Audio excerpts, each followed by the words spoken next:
Climate protest, more than 100 arrested at world's largest coal port. A two-day blockade of the world's largest coal port has triggered 109 arrests. Hundreds of activists swam or used kayaks to occupy the Newcastle port's shipping lane in Australia, to protest against climate inaction. They claim the disruption prevented over 500,000 tons of coal from leaving the country. Australia is the world's second biggest coal exporter and relies on the fossil fuel for its own electricity needs. Located roughly 170 kilometers, 105 miles, from Sydney, the Port of Newcastle is the country's most important terminal for coal shipments. An estimated 3,000 people from across Australia took part in the 30-hour weekend blockade of its shipping lane, which had been approved by police.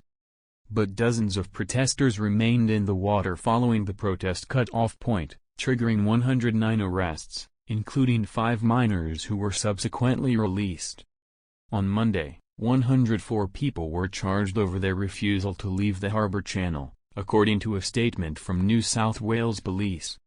"I am doing this for my grandchildren and future generations," said 97-year-old Alan Stewart, who defied the deadline. "I am so sorry that they will have to suffer the consequences of our inaction. So, I think it is my duty to do what I can," he added. Rising Tide, which organized the action, has called it the biggest act of civil disobedience for climate in Australia's history. The protest took place just days ahead of 28 Colombian pesos, the yearly Global Climate Change Summit, which begins in Dubai on Thursday. Rising Tide says it wants Anthony Albanese's government to tax thermal coal exports and cancel new fossil fuel projects. Australia has long been considered a climate laggard, but Mr. Albanese promised to join the global effort to curb emissions when taking office in 2022.